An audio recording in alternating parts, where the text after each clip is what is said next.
Ok, salut tout le monde, c'est encore Samuel Cloutier. On continue dans le livre de Daniel. On est rendu au chapitre 11. Toujours la version Louis II. Fait qu'on commence. Celui-là est un petit peu plus long, là. Je pense on a 45 versets. Tandis que l'autre, on en avait 21. Fait que. On commence. Et moi, la première année de Darius, le Mède, j'étais auprès de lui pour l'aider et le soutenir. 2. Maintenant, je vais te faire connaître la vérité. Voici, il y aura encore 3 rois en Perse. Le quatrième amassera plus de richesses que tous les autres, et quand il sera puissant par ses richesses, il soulèvera tout contre le royaume de Javan. Je vais essayer de me passer comme du monde. Ok. Euh, Javan. Mais il s'élèvera un vaillant roi qui dominera avec une grande puissance et fera ce qu'il voudra. 4. Et lorsqu'il se sera élevé, son royaume se brisera et sera divisé vers les 4 vents des cieux. Il n'appartiendra pas à ses descendants, et il ne sera pas aussi puissant qu'il était, car il sera déchiré, et il passera à d'autres qu'à eux. 5. Le roi du Midi deviendra fort, mais un de ses chefs sera plus fort que lui, et sa domination sera puissante. Sa domination sera puissante. Et 6. Au bout de quelques années, ils s'allieront, et la fille du roi du Midi viendra vers le roi du Septentrion pour rétablir la concorde. Mais il ne conservera pas la force de son bras, et il ne résistera pas ni loin ni son bras. Elle sera livrée avec ceux qui l'auront amené, avec son père et avec celui qui aura été son soutien dans ce temps-là. 7. Un rejeton de ses racines s'élèvera à sa place. Il viendra à l'armée. Il entrera dans la forteresse du roi du Septentrion. Il en disposera à son gré et il se rendra puissant. 8. Il enlèvera même et transportera en Égypte leurs dieux et leur image de fonte et leurs objets précieux d'argent et d'or. Puis il restera quelques années éloigné du roi du Septentrion. 9. Et celui-ci marchera contre le royaume du roi du Midi et reviendra dans son pays. 10. Ses fils se mettront en campagne et rassembleront une multitude nombreuse de troupes. L'un d'eux s'avancera, se répandra comme un torrent, débordera, puis reviendra, et ils pousseront les hostilités jusqu'à la forteresse du roi du Midi. 11. Le roi du Midi s'irritera. Il sortira et attaquera le roi du Septentrion.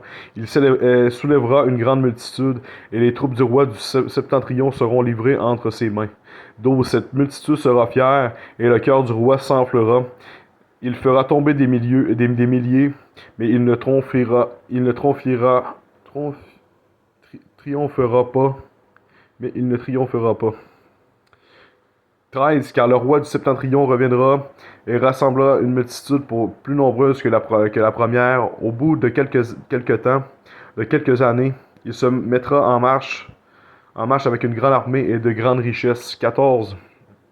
En ce temps-là, plusieurs s'élèveront contre le roi du Midi, et des hommes, des hommes violents parmi ton peuple se révolteront pour accomplir la vision, et les succomberont.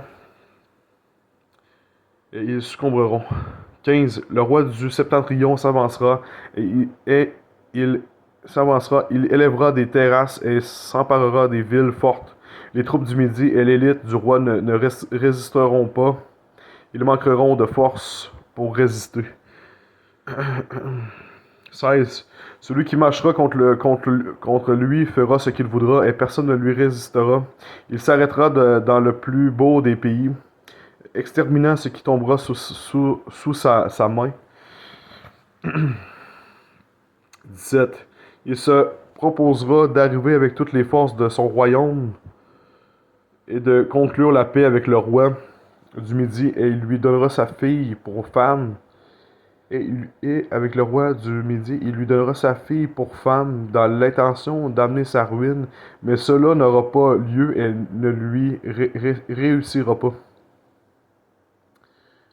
Et ça avec les forces du royaume et de conclure la paix. Femme. Ok, on continue. 18. Il tournera ses vues du côté des îles et il en prendra plusieurs, mais un chef mettra fin à l'opprobre qui voulait lui attirer et le fera retomber sur lui. 19. Il se dirigera ensuite vers les forteresses de son pays et il chancellera, il tombera et ne le trouvera plus. 20. Celui qui le remplacera fera venir un exacteur dans la plus belle partie du royaume, mais en quelques jours il sera brisé et ce ne sera ni par la colère ni par la guerre. 21. Un homme méprisé prendra sa place sans être vêtu de la dignité royale. Il paraîtra au milieu de la paix et s'emparera du royaume par l'intrigue. 22. Les troupes qui se répandront comme un torrent seront submergées devant lui et anéanties de même qu'un chef de l'Alliance. 23. Après qu'on sera joint à lui, il usera de tromperie, il se mettra en marche et il aura le dessus avec peu de monde. 24. Il entrera au sein de la paix dans les lieux les plus fertiles de la province. Il fera ce que n'avaient pas fait ses pères, ni les pères de ses pères. Il distribuera le butin, les dépouilles et les richesses. Il formera des projets contre les forteresses, et cela pendant un certain temps. 25. À la tête d'une grande armée, il emploiera sa force et son ardeur contre le roi du Midi, et le roi du Midi s'engagera dans la guerre avec une armée nombreuse et très puissante, mais il ne restera pas, car on méditera contre lui de mauvais desseins. Ceux qui mangeront des mets de sa table causeront sa perte, ses troupes se répandront comme un torrent, et les morts tomberont en grand nombre. Euh... Les deux rois chercheront en leur cœur à faire le mal et à la même table.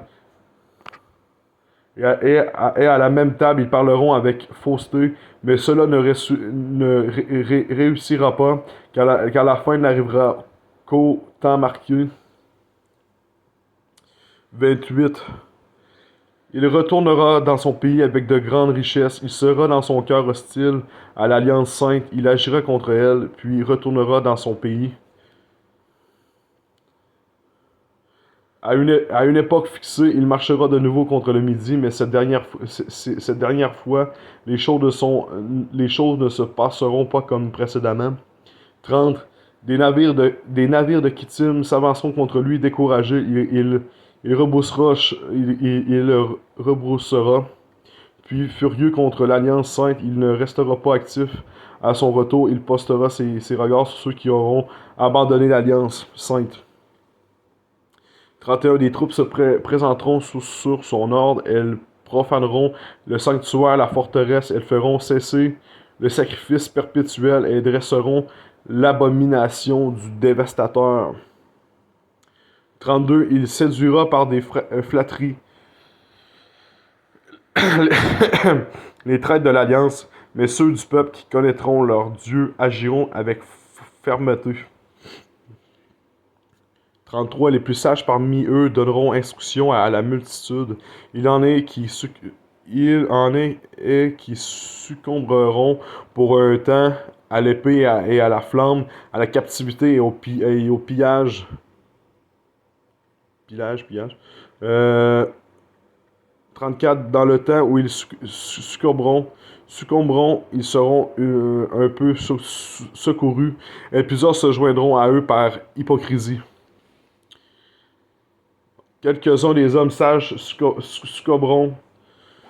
Hey, ce mot-là, j'ai de la misère à le dire. Hein. Mais si les gens là, qui ne savent pas, moi j'ai eu.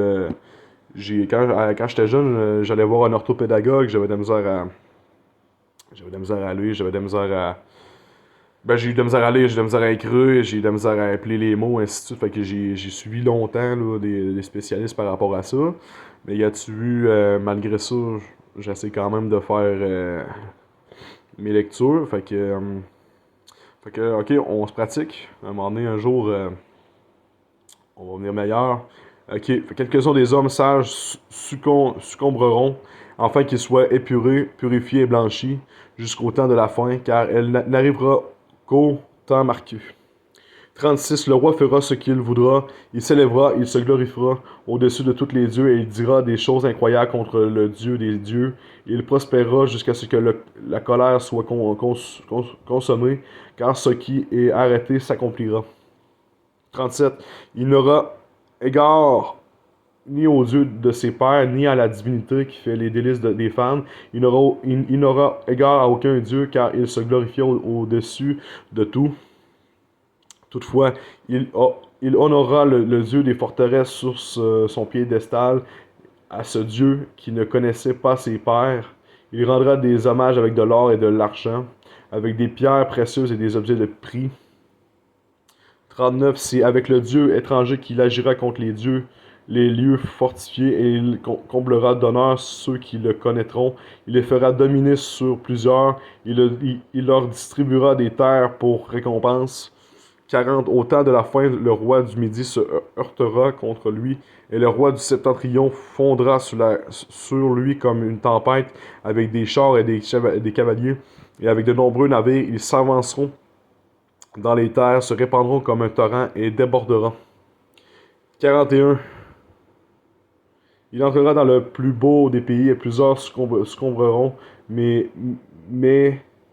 Édom, Moab et les principaux des enfants d'Amon seront délivrés de sa main.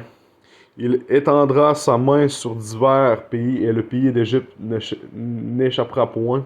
43. Il se rendra maître des trésors d'or et d'argent, et de toutes les choses précieuses de l'Égypte. Les Libyens et les Éthiopiens seront à sa suite. 44. Des nouvelles de l'Orient et du Septentrion viendront l'effrayer, et il partira avec une grande fureur pour détruire et exterminer des multitudes. 45. Il dressera les tentes de son palais entre les mers vers la glorieuse et sainte montagne, puis il arrivera à la fin sans que personne lui soit en aide. Ok, fait qu'on a fini Daniel 11. Celui-là, j'ai l'impression qu'il est moins, somme toute intéressant, mais il est moins en lien direct avec tout ce qui se passe avec Daniel depuis les dernières années. Ok, fait qu'on continue. Fait que j'espère que vous avez bien aimé la lecture.